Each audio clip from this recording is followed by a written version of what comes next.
The morning sun cast long shadows across the bustling airport terminal as Sarah Martinez clutched her worn duffel bag closer to her chest. The Seattle-Tacoma International Airport was a maze of hurried travelers, each person absorbed in their own urgent missions.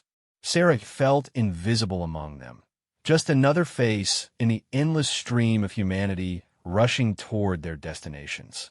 She had been traveling for 18 hours straight, catching connecting flights from a small military base in Germany back to American soil. Her discharge papers were folded carefully in her jacket pocket, still crisp from the administrative office where she had signed them 3 days ago.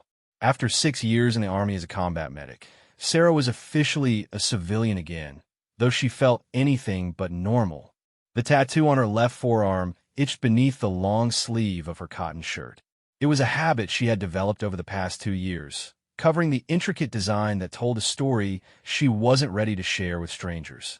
The black ink depicted a medical cross intertwined with dog tags, surrounded by small stars that represented each life she had tried to save in the field hospitals of Afghanistan.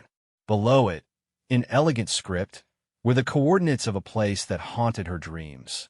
Sarah found an empty seat near Gate B12 and let her tired body sink into the uncomfortable plastic chair. Her flight to Denver wouldn't board for another 2 hours, giving her time to process the overwhelming reality of being back home.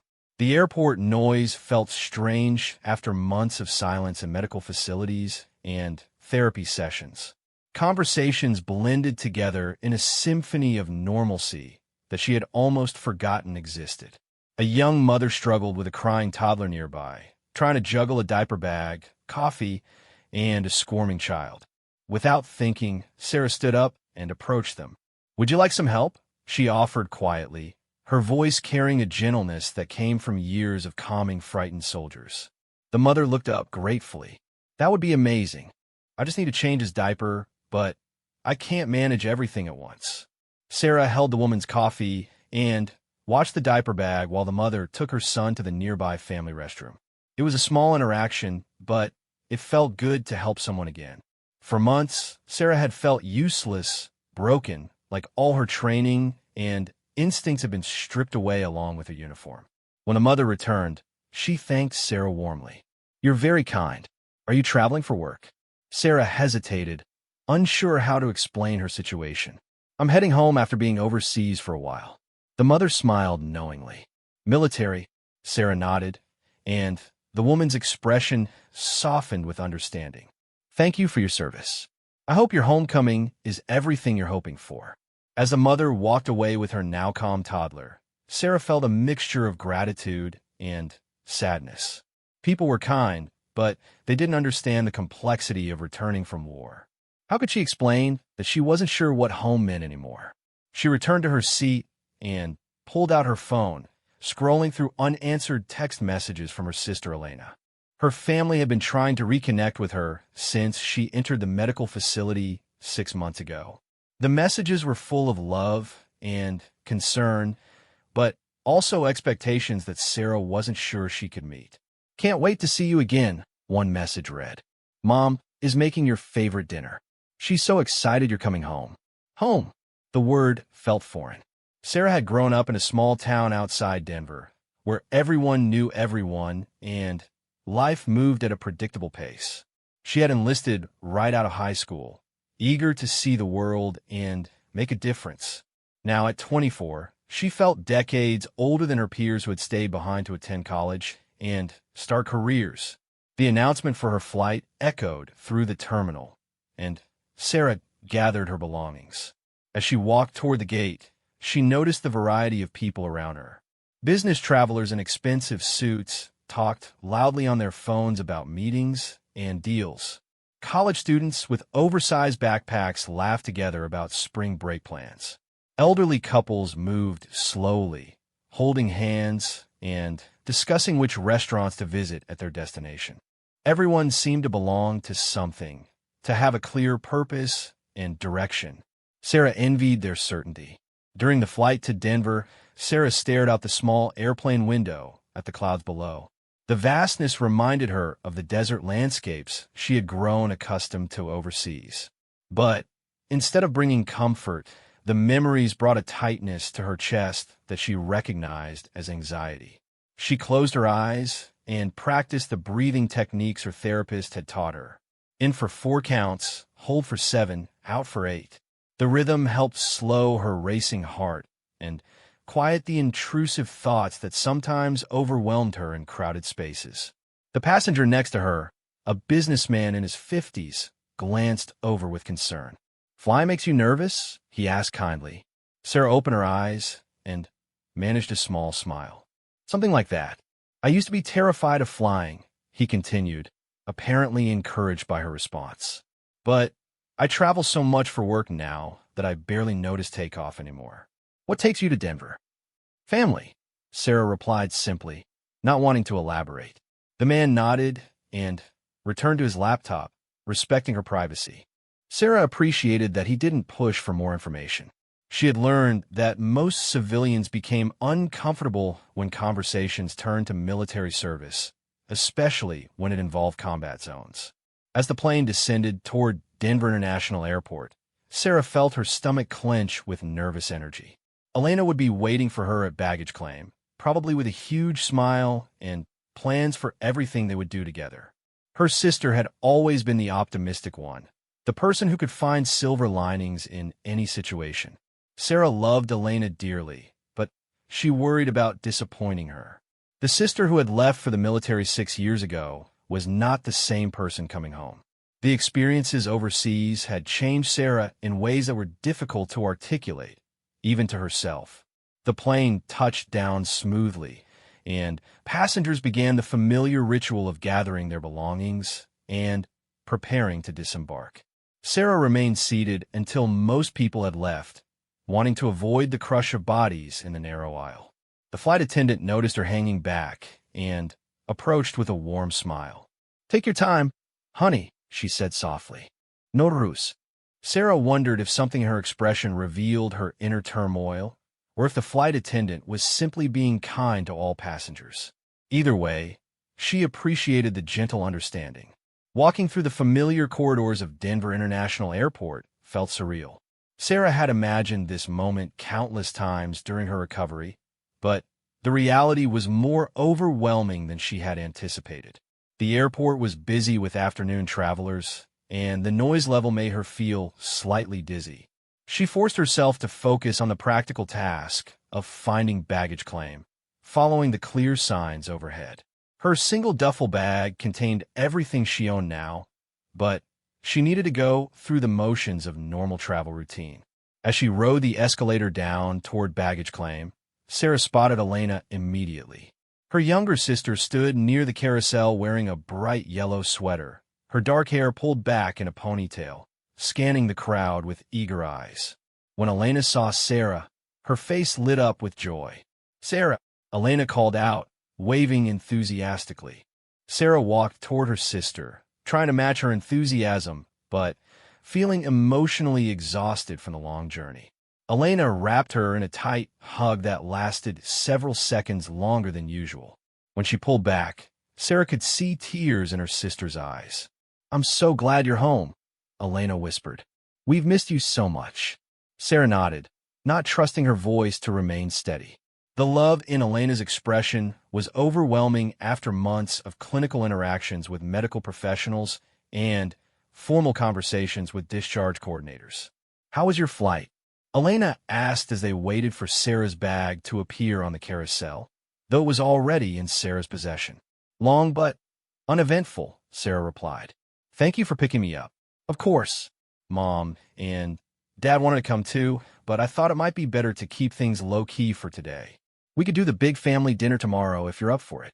Sarah felt grateful for Elena's thoughtfulness. Her sister had always been intuitive about other people's needs, even as a child. "That sounds perfect." As they walked toward the parking garage, Elena chattered about family news, updates from their hometown, and plans she had been making for Sarah's visit. Sarah listened with half her attention, still processing the sensory overload of being in a busy public space after months of quiet medical facilities. "Oh, and I should mention," Elena said as they reached her small blue sedan, I've been volunteering at the VA hospital in Denver, just once a week, helping with recreational activities for veterans. I started after you were deployed the second time. I wanted to understand better what you and other service members go through. Sarah paused in the act of opening the car door, surprised by this information. Elena had never mentioned her volunteer work in their phone conversations or letters. "You didn't tell me about that," Sarah said. Elena looked slightly embarrassed. "I didn't want you to think I was trying to intrude on your experience or pretend to understand things I couldn't possibly understand. But I met some amazing people there, and they taught me a lot about the challenges of coming home." As they drove through Denver traffic toward Elena's apartment, Sarah felt a mixture of emotions. She was touched that her sister had made an effort to connect with the veteran community, but also worried about what Elena might have learned about the struggles that awaited returning soldiers. The city looked the same, but somehow different through Sarah's eyes. Buildings and landmarks she remembered from childhood seemed smaller and more ordinary than in her memories. The mountains in the distance provided a familiar backdrop, but even they looked different now that she had seen other mountain ranges in other parts of the world. "I thought we'd order pizza tonight and just catch up," Elena said as they pulled into her apartment complex. "Nothing fancy or overwhelming. Tomorrow we can decide what you feel like doing." Sarah appreciated her sister's careful approach. Elena was clearly trying to provide structure without being pushy, allowing Sarah to set the pace for her reintegration into civilian life. Elena's apartment was small, but welcoming, decorated with photos of family and friends, colorful artwork from local artists, and plants that somehow managed to thrive despite the limited natural light. It felt like a real home in a way that Sarah had almost forgotten was possible. "Your room is set up," Elena said, pointing toward a small bedroom off the main living area. "I put fresh sheets on the bed and cleared out space in the closet. You can stay as long as you want, no pressure to make any big decisions right away." Sarah set her duffel bag down and looked around the apartment. Everything felt clean and safe and normal in a way that made her want to cry with relief. For the first time in months, she was in a space where no one was monitoring her progress, asking about her symptoms, or evaluating her readiness for the next step in her recovery. "This is perfect," she said quietly. "Thank you for everything, Elena. I know this hasn't been easy for you and the family." Elena sat down on the small couch and patted the cushion next to her, inviting Sarah to join her. "You don't need to thank me. We're family. We take care of each other."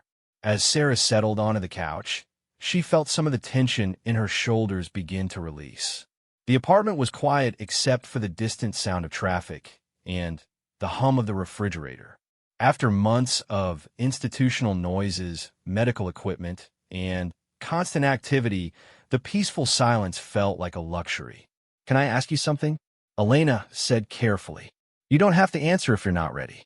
Sarah nodded, though she felt her guard go up slightly. "Are you okay? I mean, I know that's probably a complicated question, but I want you to know that whatever you're dealing with, you don't have to handle it alone." Sarah stared at her hands, noting how pale they had become during her time indoors. The tattoo on her forearm was hidden beneath her sleeve, but she could feel its presence like a weight on her skin. "I don't know if I'm okay," she admitted. "I don't really know what okay means anymore. But I'm here, and I'm trying, and that feels like something." Elena reached over and squeezed Sarah's hand gently. "That's definitely something, and it's enough for right now." They sat in comfortable silence for a few minutes, both lost in their own thoughts. Sarah felt a spark of hope that maybe, with time and patience, she could find a way to build a new version of normal. She wasn't the same person who had left home 6 years ago, but maybe that was okay. Maybe the person she was becoming could find a place in this world too. Outside the apartment window, the sun was beginning to set behind the mountains, painting the sky in shades of orange and pink that reminded Sarah of sunsets she had watched from very different places.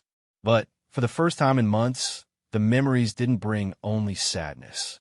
They also brought a quiet sense of gratitude for having survived to see another sunset, this time surrounded by love and safety and the possibility of healing.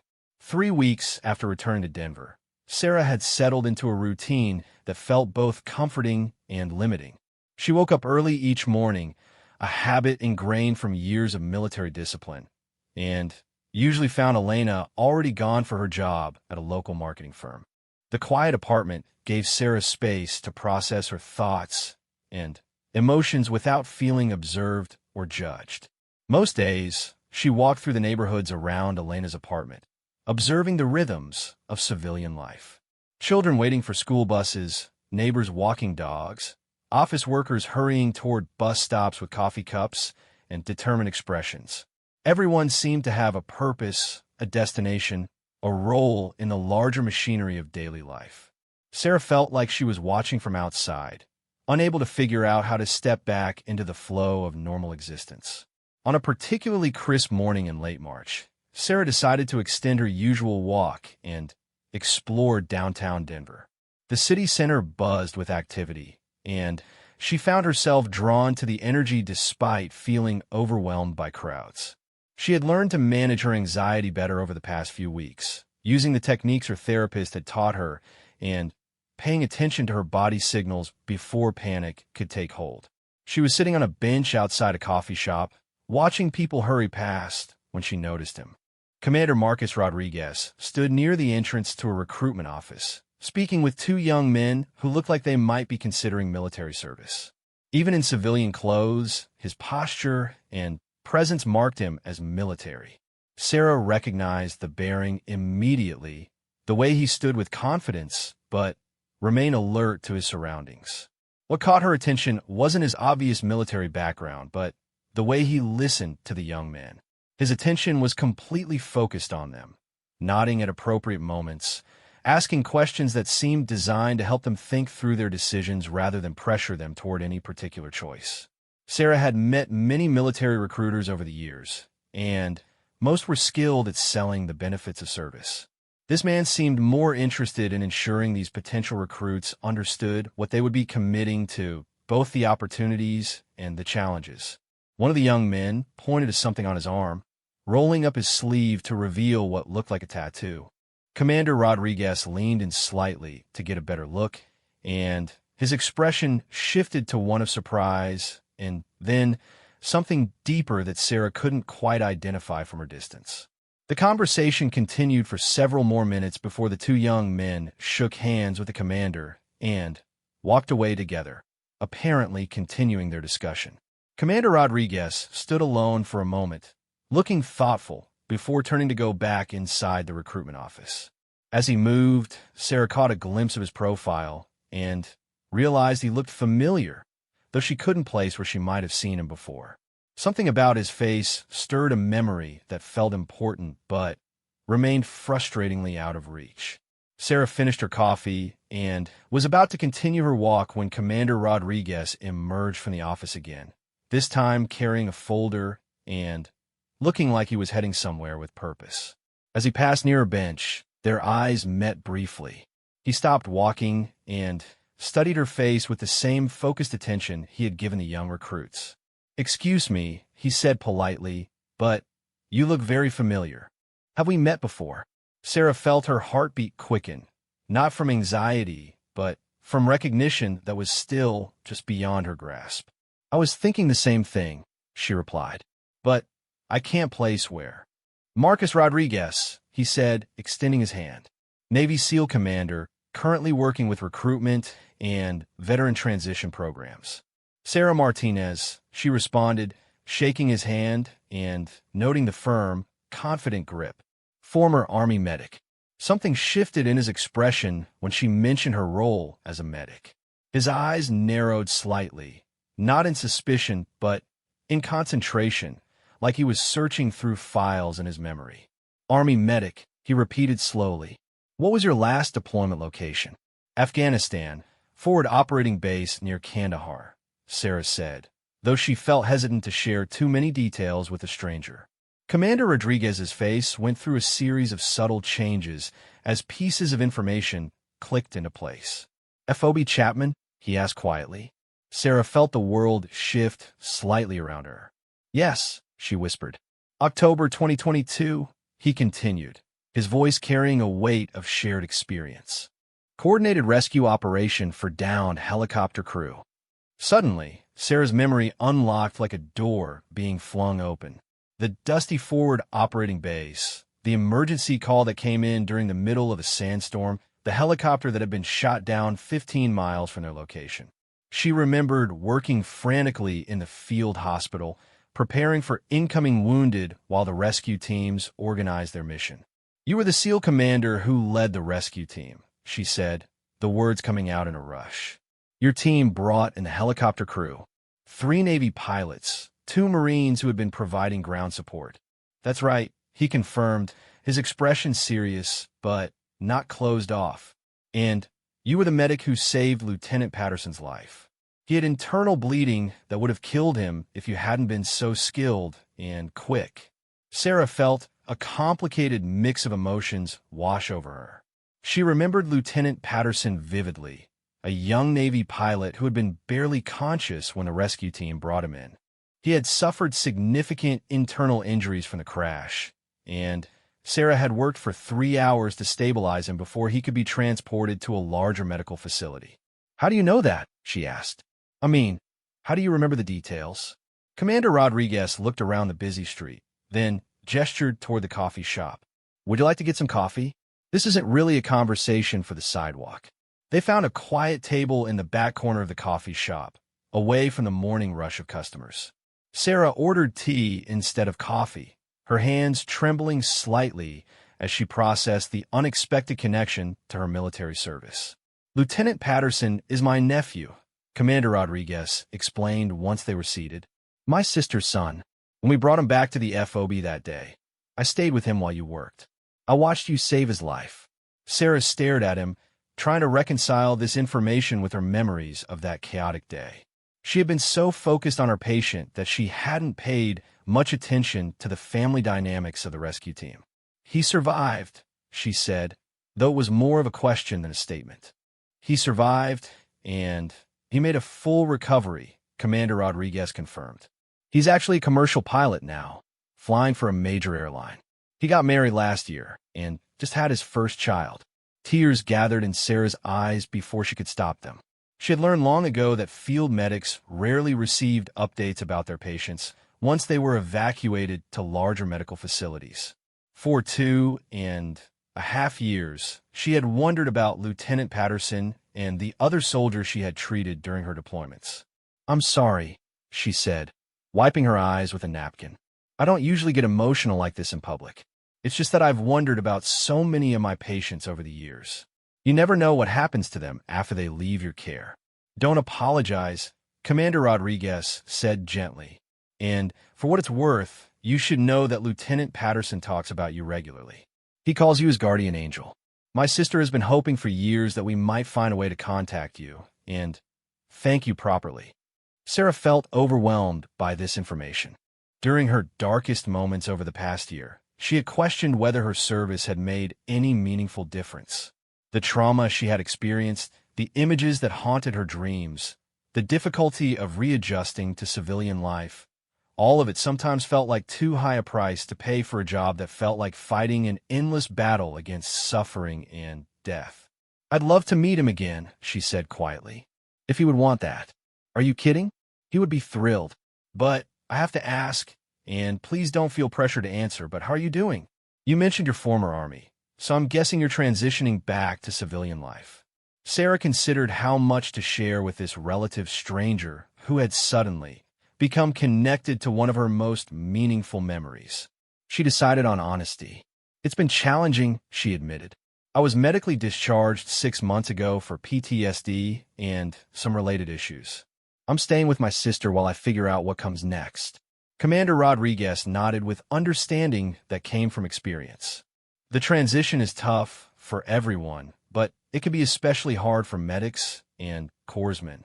You carry a different kind of weight from combat service." "How do you mean?" Sarah asked, curious about his perspective. "Most of us go to war expecting to fight and maybe to kill. That's what we train for and what we're mentally prepared to do. But medics go to war to save lives, to heal people. When you can't save someone, or When you see the aftermath of violence on human bodies day after day, it carries a different psychological burden. Sarah felt understood in a way that was rare. Most people, even other veterans, didn't grasp the particular emotional challenges that came with being a combat medic. "I've been struggling with feeling useful," she confessed. "In the Army, I had a clear purpose. I knew exactly what I was supposed to do and how to do it well. Now I feel like I'm just taking up space in the world."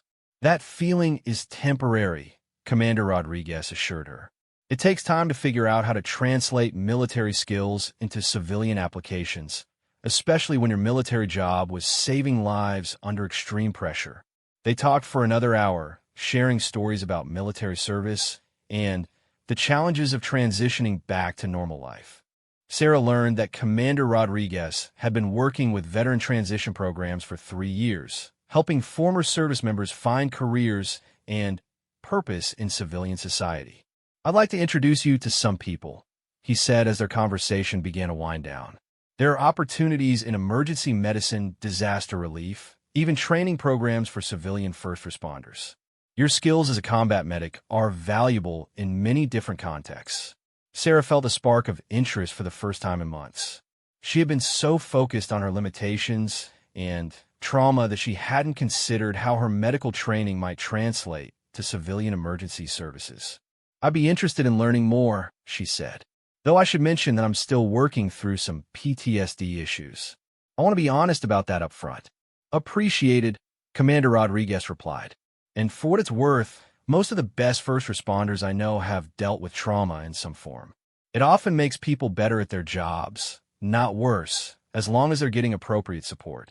As they prepared to leave the coffee shop, Commander Rodriguez pulled out his phone. "Let me give you my contact information. And if you're comfortable with it, I'd love to arrange for you to meet Lieutenant Patterson and his family. They live about an hour outside Denver." Sarah felt nervous about the idea of meeting someone whose life she had saved, but also curious about this potential connection to her military service that wasn't defined by trauma or loss. "I'd like that," she said, "but maybe we could start with a phone call. I'm still getting used to being around people again." "Of course. I'll talk to him and see what works best for everyone." Walking back to Elena's apartment, Sarah felt lighter than she had in months. The unexpected encounter with Commander Rodriguez had reminded her that her military service had included moments of success and meaning, not just trauma and loss. She had saved Lieutenant Patterson's life, and he had gone on to build a family and career because of her skills and dedication. That evening, Elena came home from work to find Sarah cooking dinner, something she hadn't done since arriving in Denver. "This smells amazing," Elena said, hanging up her coat. "What's the occasion?" "I met someone today," Sarah said, stirring the pasta sauce. "Someone who knew me from my time overseas. It reminded me that there were good things about my service too, not just difficult things." Elena sat down at the small kitchen table, encouraging Sarah to continue. "He's a Navy SEAL commander who was involved in a rescue mission where I treated one of the wounded soldiers. Turns out the soldier I helped save was his nephew, and he's been wondering about me for years." "That's incredible," Elena said. "What are the odds of running into him randomly in Denver?" "I know, right? But it gets better. He works with veteran transition programs, helping former service members find careers in civilian emergency services. He thinks my medical background could be valuable in disaster relief or emergency response." Elena's face lit up with excitement. "Sarah, that sounds perfect for you. You've always been at your best when you're helping people in crisis situations." As they ate dinner together, Sarah found herself talking more than she had since coming home. She described her conversation with Commander Rodriguez, her feelings about potentially meeting Lieutenant Patterson, and her tentative interest in exploring emergency response careers. "I'm scared," she admitted. "What if I can't handle high-pressure situations anymore? What if my PTSD gets triggered during an emergency?" "Then you deal with it and keep going," Elena said simply. "You're not the same person you were before your military service, but you're also not broken. You're someone who has experience with trauma and healing, which might make you better at helping other people in crisis, not worse." That night, Sarah lay in bed thinking about the unexpected turns her day had taken. For months, she had felt like her military experience was something to overcome or recover from. Commander Rodriguez had helped her remember that her service had also been about saving lives and making a difference in the world. She pulled up her sleeve and looked at the tattoo on her forearm, the medical cross and dog tags and coordinates that told the story of her deployment. For the first time since getting the tattoo, she didn't see it as a monument to trauma, but as a reminder of purpose and meaning and the lives she had touched during her service. Maybe there was a way forward that honored both the difficult parts of her experience and the meaningful parts. Maybe she could find a new version of purpose that built on her skills and experience rather than requiring her to forget them. 6 months after her encounter with Commander Rodriguez, Sarah stood outside the Denver Fire Department training facility, wearing the navy blue uniform of a probationary emergency medical technician. The early morning air was crisp with the promise of autumn, and she could see her breath as she walked toward the building where she would spend the next 12 weeks learning to apply her military medical training to civilian emergency response. The transition from military service to EMT training had been smoother than Sarah had dared to hope. Commander Rodriguez had connected her with a veteran transition program that specialized in placing former military medical personnel in emergency services. The program provided additional training, counseling support, and mentorship from other veterans who had successfully made similar career changes. Sarah's first day of EMT training had been both familiar and strange. The medical procedures and emergency protocols felt natural to her, like returning to a language she had once spoken fluently. But the context was entirely different from field hospitals and combat zones. Instead of treating soldiers wounded in battle, she was learning to respond to car accidents, heart attacks, domestic emergencies, and the countless medical crises that occurred in civilian life.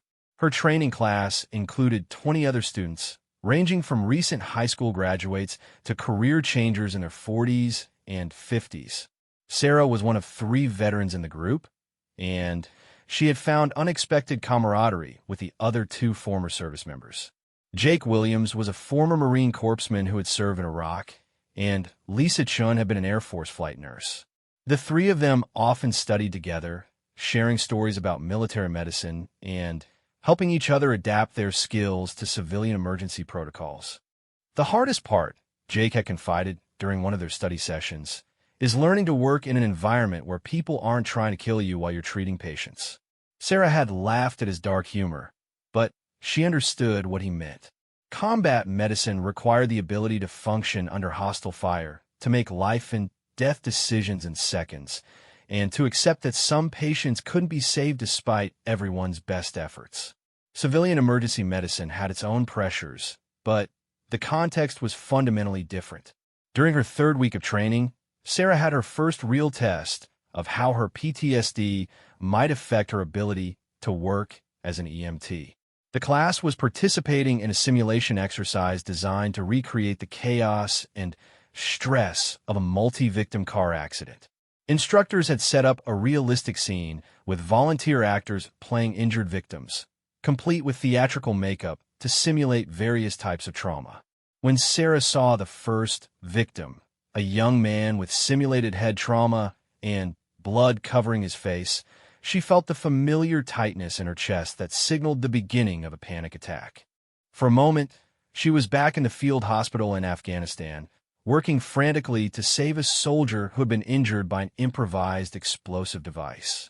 But instead of being overwhelmed, Sarah found herself applying the coping techniques she had learned in therapy. She focused on her breathing, grounded herself in the present moment by noting specific details about her surroundings, and reminded herself that this was a training exercise designed to help her learn. "I need a moment," she told her training partner quietly, stepping back from the simulation. Jake, who was working nearby, immediately moved to cover for her. "Take your time," he said. "I've got this." After 2 minutes of breathing exercises and mental grounding techniques, Sarah felt ready to rejoin the simulation. She approached the same victim who had triggered her flashback and began applying her medical training with the calm competence that had served her well in combat zones. The instructor, a veteran EMT with 15 years of experience, noticed Sarah's brief withdrawal and approached her after the exercise. "Everything okay?" he asked privately. Sarah considered deflecting or making excuses, but decided on honesty. "I had a flashback for a minute, but I was able to manage it and continue with the exercise." The instructor nodded approvingly. "That's exactly what we want to see. The goal isn't to never have difficult moments, but to develop strategies for managing them so they don't interfere with patient care." Sarah felt proud of how she had handled the situation. A year ago, a similar trigger might have sent her into a full panic attack that lasted hours. Her months of therapy and gradual exposure to stressful situations were paying off in practical ways. 3 months into her EMT training, Commander Rodriguez arranged for Sarah to meet Lieutenant Patterson and his family. The meeting took place at a restaurant in Colorado Springs, halfway between Denver and where Patterson lived with his wife and infant daughter. Sarah arrived early, her stomach fluttering with nervousness. She wasn't sure what to expect from this encounter with someone whose life she had saved but hadn't seen since that chaotic day in the field hospital. Lieutenant Patterson, now simply David Patterson, civilian pilot, arrived with his wife Maria and their 6-month-old daughter Sophia.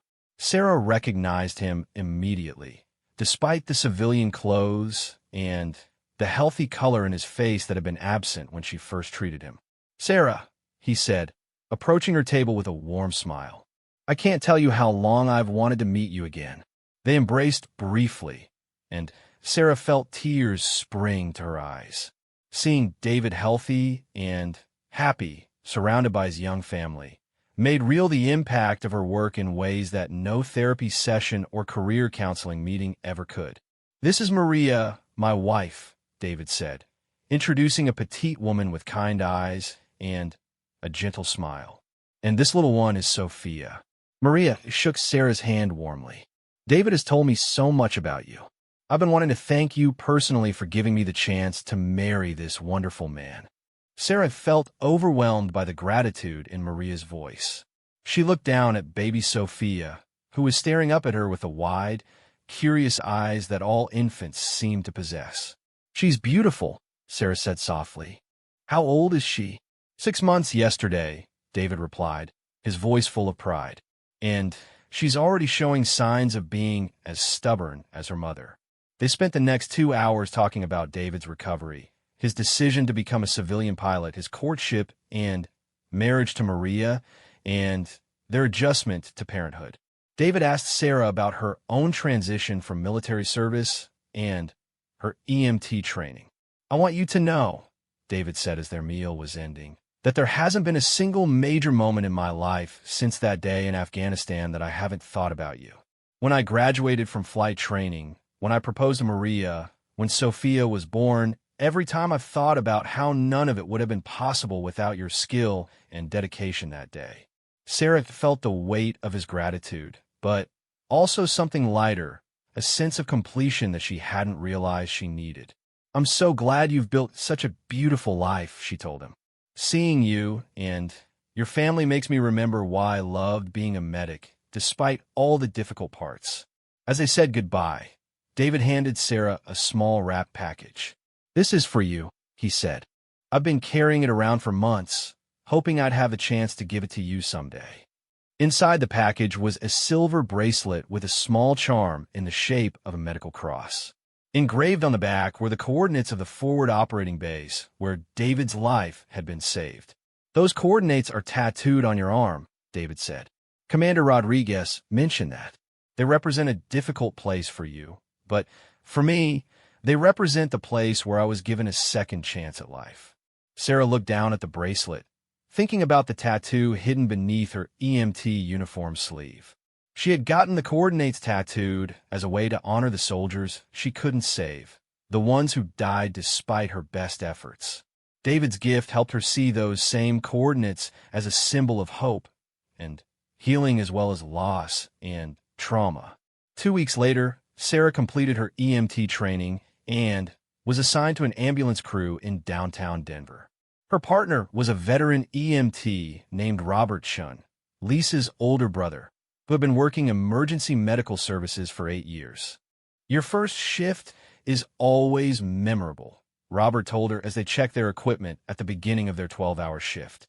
"Try to stay calm, trust your training, and remember that most calls are routine. The dramatic stuff makes for good TV, but most of our work is helping people with everyday medical emergencies." Their first call of the day was to assist an elderly man who had fallen in his apartment and couldn't get up. It was exactly the kind of routine call Robert had described, but Sarah felt proud to be able to help Mr. Garcia back to his feet, check him for injuries, and ensure he had support from his neighbors. Their second call was more serious. A construction worker had been injured in a fall from scaffolding at a downtown building site. Sarah and Robert arrived to find the man conscious but in significant pain, with possible spinal injuries that required careful stabilization before transport. As Sarah worked to immobilize the patient's neck and spine, she felt the familiar calm focus that had served her well in combat medicine. Her hands moved with practiced efficiency. Her voice remained steady and reassuring as she talked to the injured worker, and her assessment skills helped guide the treatment decisions. "Nice work," Robert told her as they transported the patient to the hospital. "You've got good instincts and excellent technique." Sarah felt a surge of satisfaction that was different from anything she had experienced since leaving the military. She was using her medical skills to help people again, but in a context that felt hopeful rather than desperate, constructive rather than destructive. Over the following months, Sarah settled into her new career with growing confidence. She responded to heart attacks and car accidents, helped deliver a baby in the back of the ambulance, and provided medical assistance to homeless individuals who had no other access to health care. Each call reminded her of why she had been drawn to medicine in the first place. The trauma she had experienced during her military service had not disappeared, but it had become integrated into a larger understanding of her purpose and capabilities. On a quiet evening shift in November, Sarah and Robert were sitting in their ambulance near a park, completing paperwork from their previous call when Sarah's phone rang. Commander Rodriguez appeared on the caller ID. "Sarah, I hope you don't mind me calling," he said when she answered. "I have someone I'd like you to meet. She's a former Army medic who just returned from overseas, and she's struggling with her transition. I was hoping you might be willing to talk with her about your experience." Sarah looked out the ambulance window at the park where families were walking dogs and children were playing on swing sets in the gathering dusk. 6 months ago, she had been the struggling veteran in need of guidance and support. Now, she was in a position to offer help to someone else facing similar challenges. "I'd be happy to talk with her," Sarah said. "What's her name?" "Jessica Turner. She served 3 tours in Afghanistan and was medically discharged for PTSD and traumatic brain injury from an IED blast. She's staying with her parents right now, but she's having trouble figuring out what comes next." "I remember that feeling well," Sarah replied. "Give her my number and tell her she can call anytime, day or night." As Sarah hung up the phone, she thought about the journey that had brought her from feeling lost and broken to being in a position to help another veteran navigate the transition from military service to civilian life. The path hadn't been straight or easy, but each step had built on the previous ones, creating a foundation for meaning and purpose that felt sustainable. The radio crackled with their next call, a possible heart attack at a downtown office building. Sarah and Robert immediately began driving toward the location, sirens wailing and lights flashing. As they navigated through traffic, Sarah felt the familiar rush of adrenaline that came with emergency response. But instead of the desperate urgency of combat medicine, this felt like hope in motion, like racing toward an opportunity to make a difference in someone's life. She touched the bracelet on her wrist, feeling the small medical cross that David Patterson had given her. The coordinates engraved on the charm still represented a place of trauma and loss, but they also represented healing and second chances and the ongoing possibility of using difficult experiences to help other people. Sarah had learned that recovery from trauma wasn't about returning to who she had been before, but about integrating her experiences into a new version of herself that was stronger and more compassionate because of what she had survived. As they pulled up to the office building where someone was waiting for their help, Sarah grabbed her medical kit and prepared to do what she had always done best: save lives. The setting was different, the context had changed, but the fundamental purpose remained the same. She was no longer just another face in the crowd. She was someone with a mission, someone whose skills and experience mattered, someone who had found a way to transform trauma into healing and isolation into connection. The commander who had noticed her tattoo in that coffee shop had helped her remember that her military service, including the difficult parts, had given her valuable tools for helping other people. Now, she was using those tools every day, making a difference in her community while continuing to heal from her own experiences. As Sarah walked toward the office building, ready to help someone in their moment of greatest need, she felt grateful for the unexpected path that had brought her to this moment of purpose and belonging.